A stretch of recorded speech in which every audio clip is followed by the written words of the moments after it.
presentando una entrevista que hemos grabado hace unos días con el periodista boliviano Marco Moscoso. Marco está en este momento de la entrevista en la ciudad de La Paz, en Bolivia. ¿Qué tal? Muy buenas tardes. Muy agradecido de que estemos presentes justamente en esta entrevista y bueno, lo que es también recordar la memoria de Sebastián Moro, que no solamente como periodista, como un trabajador en los derechos humanos en ese mismo rubro, sino también como persona y bueno, como alguien importante en Bolivia que ha dejado una huella y que lamentablemente ha sido apagada en un golpe de Estado que hemos vivido el año 2019 Uh-huh. en nuestro país. Nosotros queríamos aprovecharte, Marco, también para que nos ayudaras a reconstruir esta figura de Sebastián Moro en esos momentos tan difíciles que fueron la previa del golpe de Estado de 2019 en Bolivia. Marco, como les decía recién, es periodista y trabajaste junto a Sebastián en el medio Prensa Obrera, ¿verdad? Prensa rural, Prensa justamente. rural, perdón. Sí, sí, sí. Sí, exactamente. Estuvimos un año y medio más o menos. El 2019 estuve presente con Sebastián, ya lo había conocido bastante tiempo, él era el jefe de prensa o jefe editor, que es el sinónimo también cómo se lo llama ese puesto. Bueno, las elecciones se dieron en Bolivia el 2019, el 20 de octubre, un domingo 20 de octubre.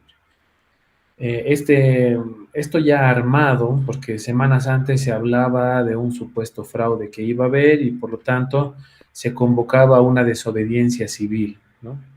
Esto fue ratificado cuando el 20 de octubre en la noche hubo un apagón del sistema no oficial de transmisión rápida de resultados, es decir, como una boca de urna, para mostrar estos resultados. Sin embargo, Bolivia tiene una garantía y es que sus elecciones son totalmente manuales en todo su proceso y su conteo. Por ello, los resultados oficiales acta por acta con la presencia de los delegados de todos los partidos, veedores internacionales y demás, termina en días, no termina en ese momento. Y el día lunes 21 se convocó una movilización de la oposición en ese momento a la cabeza de Carlos Mesa. Él mismo llamó a la desobediencia civil. La elección la estaba ganando Evo Morales con un porcentaje de 38% y con 8 puntos menos estaba Carlos Mesa.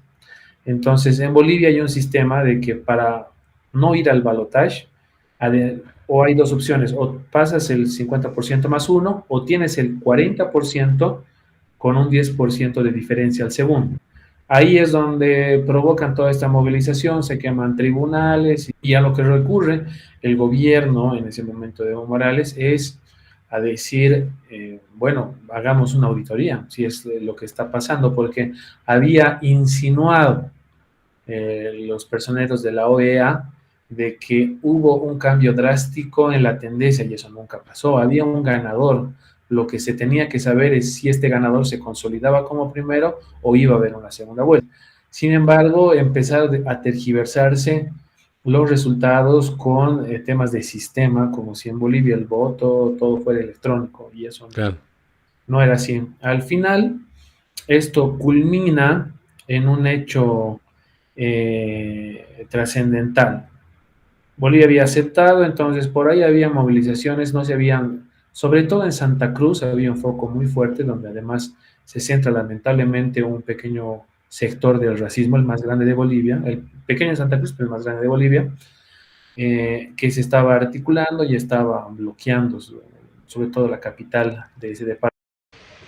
Liderado por el conocido Camacho, Fernando, gobernador de la zona. Pues no sé, no creo que sería correcto decir inocentemente, porque creo que uno actúa pues acorde a la buena fe que debía haberse llevado esa auditoría, pero todo estaba maquinado.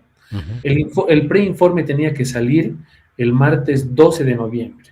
Sin embargo, circunstancialmente aparece en la madrugada del 10 de noviembre un informe preliminar.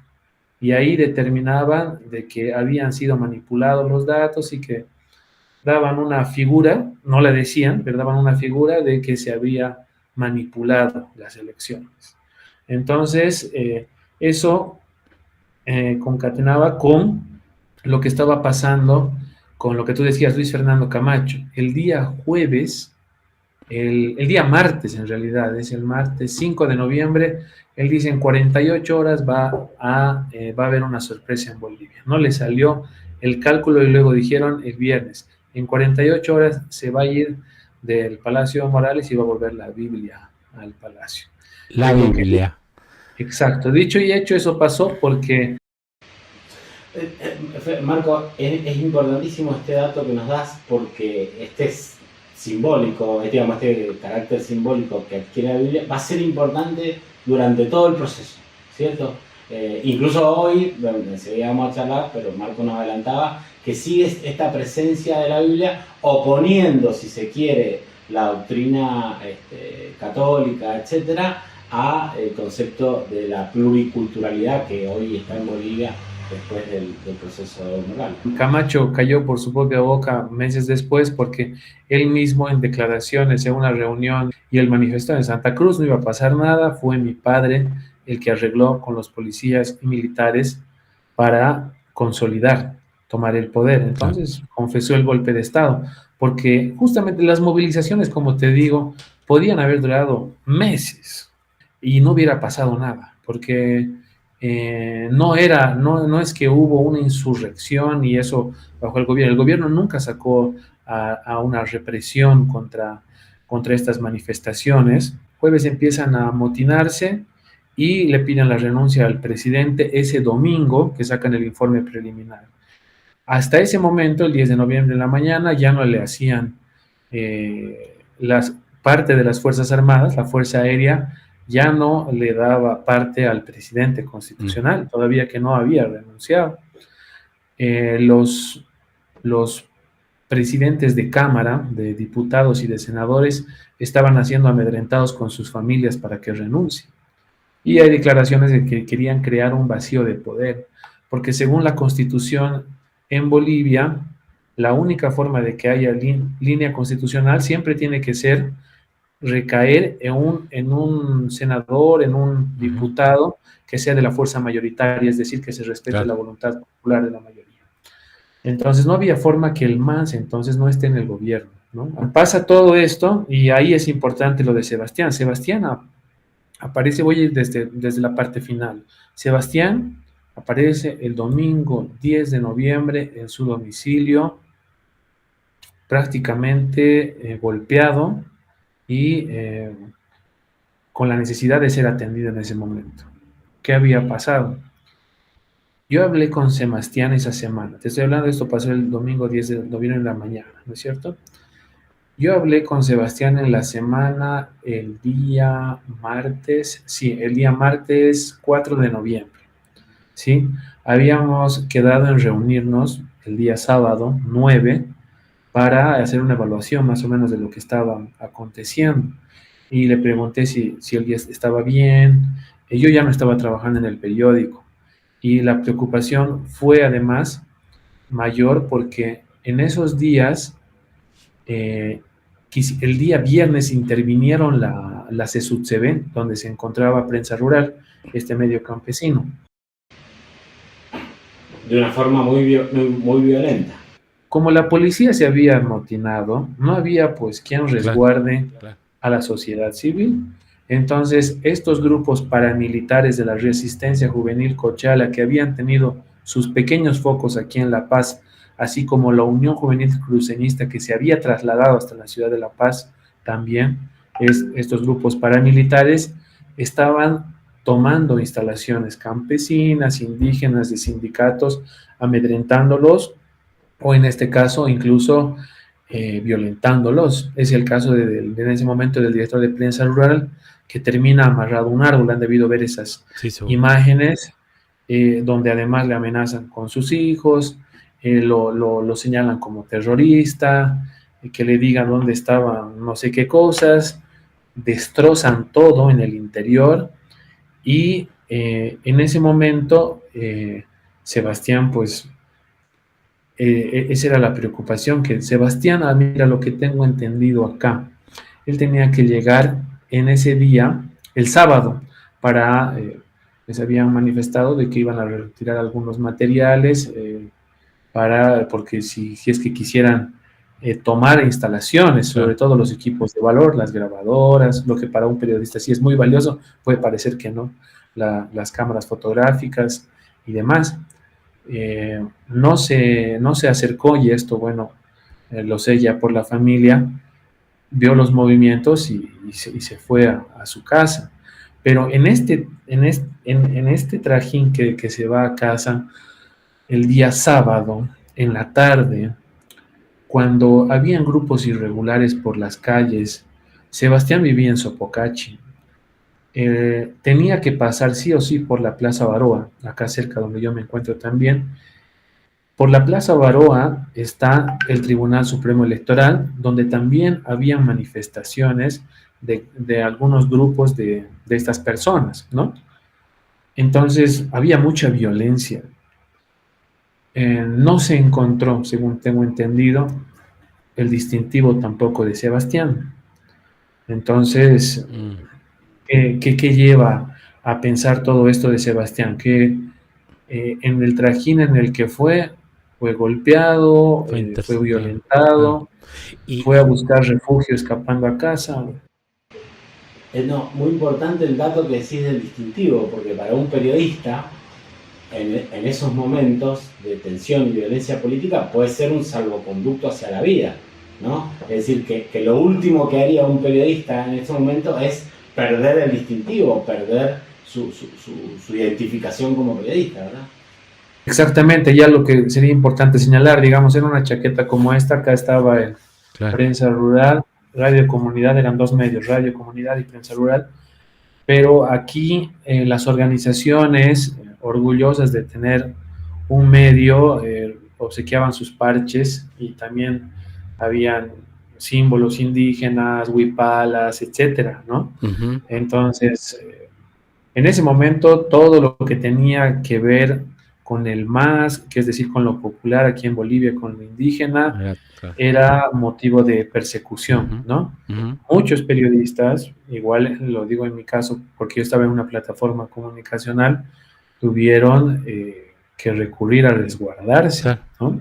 Porque había una persecución brutal ya antes de que se instale el golpe. Uh-huh. Una vez que se consolida, esto es mucho mayor, pero para no salirme del tema, lo que pasa con Sebastián es que llega a ser la primera víctima del golpe de Estado.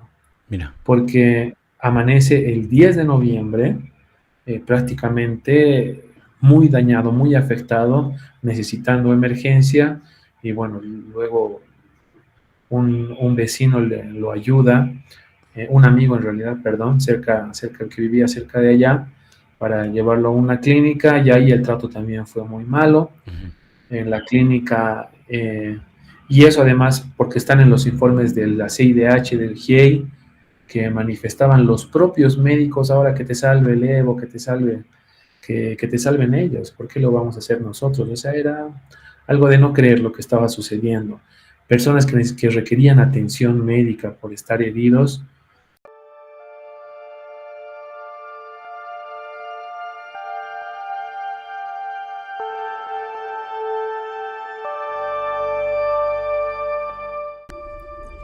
Un golpe de Estado en marcha en Bolivia. Con la policía amotinada, las Fuerzas Armadas comunicaron que no intervendrán. La oposición pide la renuncia de Evo. Los sindicatos agrarios salieron a las calles del Alto a apoyar al presidente. El gobierno denuncia. Los cívicos avanzan. El viernes por la noche, la Cancillería boliviana hizo público un comunicado a la comunidad internacional, dando cuenta del golpe de Estado. Este sábado, el presidente Morales volvió a ser enfático al denunciar el golpe en marcha contra su gobierno, contra los movimientos sociales y contra los más humildes. Apenas 3 semanas han transcurrido desde la victoria electoral del MAS, pero el gobierno tambalea. La democracia cruje y solo sobra la incertidumbre. Pero algo está claro respecto a los motines policiales. Otro eslabón se ha roto en el camino del golpe de Estado. Última crónica de Sebastián Moro, correspondiente al día 9 de noviembre del 2019. Para la Argentina, uno de los primeros periodistas que dice con todas las letras en el diario Página 12, esto es un golpe de Estado.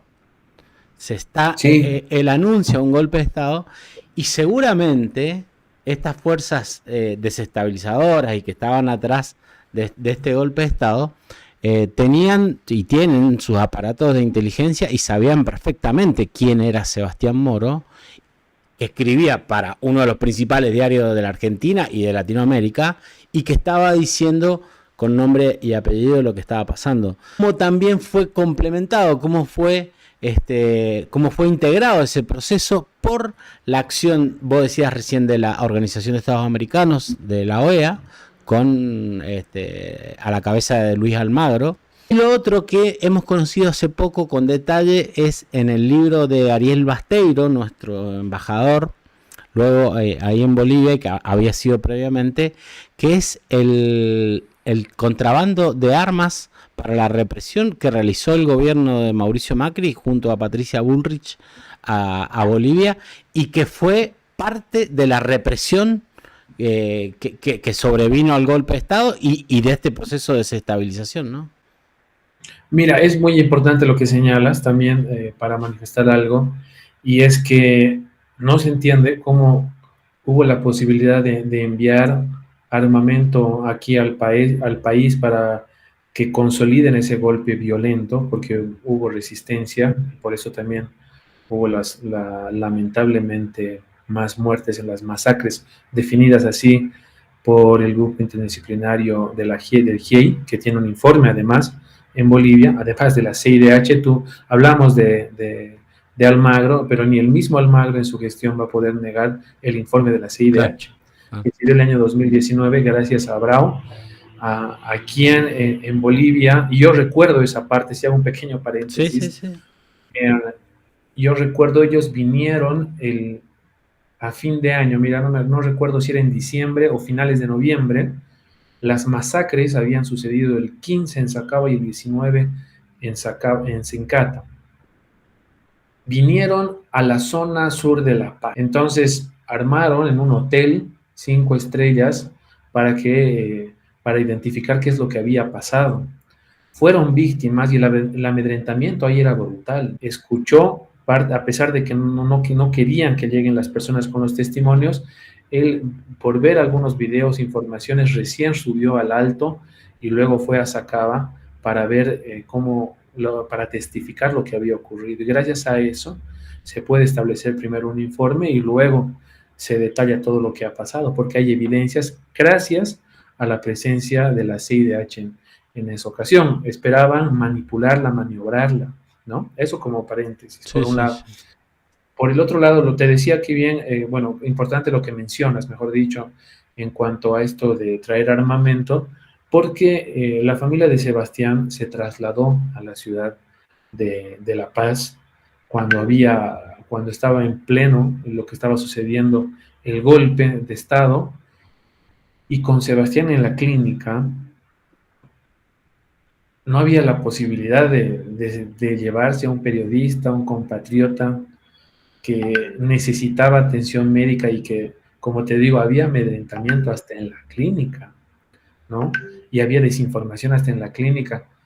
¿Cómo no prevalecer una vida y más al contrario mandar armamento para quitarles ese derecho de vida a otros?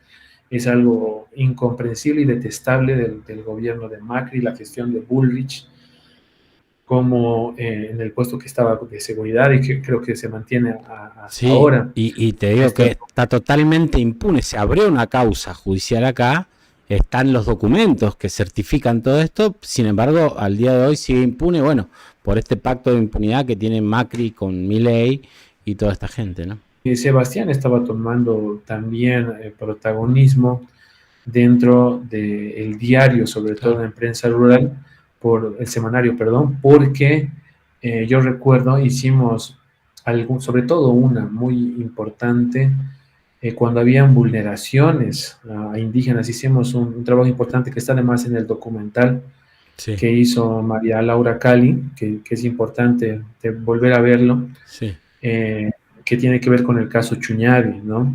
Entonces, también ahí se mostró un poco más de Sebastián, que tuvo mucho seguimiento esa investigación con Sebastián. En inicio la hicimos los dos y él la terminó culminando. Fue bastante largo y ayudó a que se haga justicia en un proceso muy complicado. Y bueno, era por la experiencia además que tenía Sebastián en cuestión de derechos humanos, pues le quedó muy bien el rol que tenía aquí en Bolivia. Me parece que hubiera sido mucho mayor con Sebastián todavía presente, ¿no? Que claro. no hubieran apagado la vida de un periodista joven, con mucho talento, con mucho compromiso, con mucha trayectoria, que era muy vital para la comunicación popular todavía emergente en Bolivia.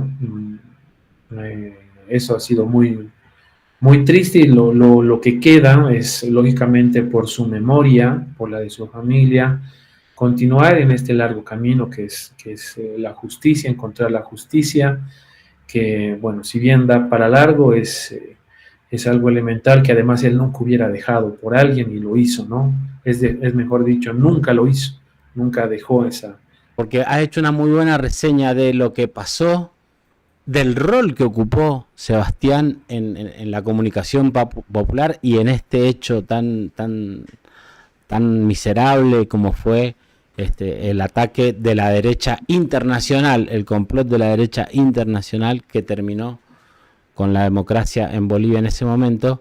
Y también preguntarte para terminar, hoy la situación política en Bolivia, la liberación de Janine Áñez, la golpista, no vamos a decir la expresidenta porque nunca fue presidenta, está pasando en Bolivia hoy con esto y sobre todo con este proceso judicial sobre las violaciones de derechos humanos de 2019. La verdad, lamento manifestar que en Bolivia estaba sucediendo lo peor, ¿no? Cada noticia que viene es peor, hay retrocesos, y esto de la libertad de Janine Áñez es más grave aún, porque no estamos hablando de una detención preventiva, estamos hablando de una persona que ya ha sido condenada, ¿no?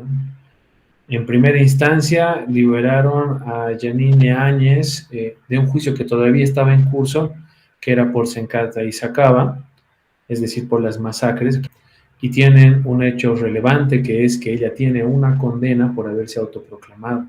Ese juicio ya terminó.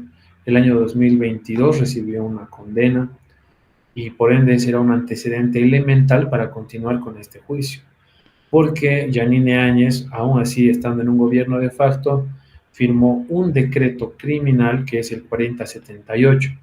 Este mismo tiene relación con deslindar a las Fuerzas Armadas de cualquier sanción penal.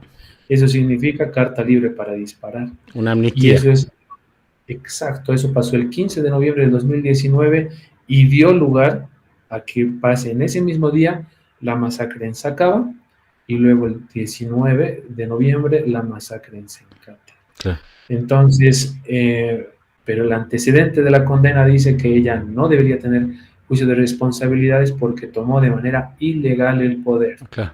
Nunca le hubiera correspondido a la minoritaria parlamentaria acceder ni siquiera a la primera vicepresidencia. A lo mucho tenían la segunda vicepresidencia.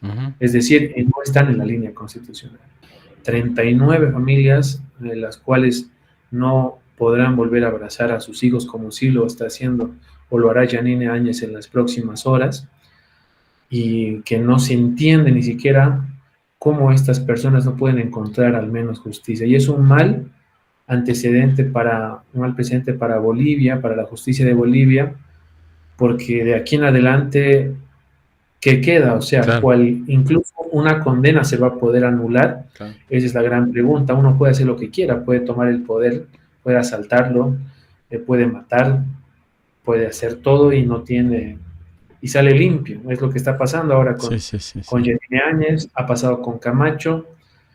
Para terminar, nosotros, en el caso mío, tuve el inmenso orgullo y honor de haber sido, aparte, amigo de Sebastián, de compartir cosas de la vida cotidiana. Y entonces sé que vos también tuviste esa relación, nos contó Raquel, y que nos hagas una semblanza para recordarlo como corresponde del Sebastián. Del Sebastián. Bueno, a ver, de lo que yo podría resumir a Sebastián, con el compromiso humano a través de los medios de comunicación. Eso es lo que ha sido Sebastián. Si uno simplemente encuentra en esas palabras quién era Sebastián, yo creo que es cómo deberíamos ser los comunicadores sociales, cómo deberíamos ser los comunicadores populares, empáticos, sensibles con quienes nos rodean. En lo popular, los más vulnerables, quienes más necesitan de nuestra ayuda, quienes más necesitan voz, por quienes hay que escribir, por quienes no hay que callar y por más el contrario, por quienes hay que levantar la voz. Me quedo con todo lo que ha escrito Sebastián, que en muchas ocasiones tenía la fortuna de poder revisarlo. Él era el jefe editor, él nos revisaba a todos, pero bueno, en esa relación que teníamos, me pedía revisarle algunos artículos y no, pues quedaba fascinado, más que querer corregir, quedaba para poder valorar la verdad. Era un gran periodista. Me quedo también con una satisfacción triste, pero que en algún momento me comentaba que uno de los sueños que tenía era escribir para Página 12. Qué triste que haya sido justo en esa época, al final, pero lo vi feliz, lo escuché feliz, lo sentí feliz cuando estaba mandando justamente los despachos de lo que pasaba acá, y un agradecimiento eterno porque fue el que denunció lo que realmente estaba pasando, ¿no? Lógicamente me quedará siempre el pesar de no volverlo a encontrar, pero físicamente, pero bueno, en otra vida, en donde nos llegue a tocar encontrarnos, seguramente que sí. Lo llevo siempre presente. Tengo una fotografía como esta, la que está detrás de mí, siempre, claro, la tengo siempre presente, recordándolo a Sebastián Moro, y también la importancia que debemos tener, y el valor que le tengo también mucho a su familia. Tú me comentas que también has sido su amigo. Le tengo mucho valor porque sé que sobre todo en Argentina nos dan una enseñanza también sobre la verdad, la memoria y la justicia. Seguro. Y es lo que no se tiene que apagar, y lo que nos deja como un legado, además, Sebastián. Sí, además de... Él fue el cronista de los juicios de la memoria, la verdad y la justicia aquí en Mendoza, el cronista más completo de esto. Y yo, como digo siempre, creo que él está en la línea histórica de nuestros grandes periodistas populares como Rodolfo Bosch, como Paco Urondo, como Haroldo Conti y tantos más, como José Luis Cabezas. Bueno, todo el periodismo que ha dado la Argentina y que honran al periodismo argentino, y creo que lo que le amplía incluso Sebastián es al periodismo latinoamericano, porque también estas son las causas, como vos decís, que él perseguía. Gracias, Marco, realmente te agradecemos mucho acá en Mendoza, y bueno, sigamos en contacto, porque creo que la mejor manera de honrarlo es seguir haciendo comunicación popular, como vos decís. De lo que fue, de lo que es Sebastián Moro, de lo que tiene que ser Sebastián Moro con su presencia en el periodismo, en la comunicación popular, no solamente en Argentina, no solamente en Bolivia, sino replicar a aquel soñador que también buscaba caminos y no tenía, pues, en ningún momento el pesar de reconocer este hermoso continente latinoamericano. Me hiciste acordar un montón de cosas, muchas de las que me contó. Soy un agradecido de haberlo conocido, de que haya llegado a Bolivia, de que le haya dado tanto a este país, a través de las letras, también a través de la lucha de los derechos, como te contaba también del caso Chuñavi, pero también como amigo, como hermano, Y bueno, lo que nos corresponde a nosotros también en Bolivia es hacer todo, pero hacer todo hasta que se encuentre la justicia para la familia de Sebastián, por el propio Sebastián. Sebastián Moro fue el golpe, Sebastián Moro vive y esta lucha seguirá y esa vela de él jamás se va a apagar. Gracias, Marco. Un abrazo enorme desde acá de Mendoza. Hasta la victoria siempre.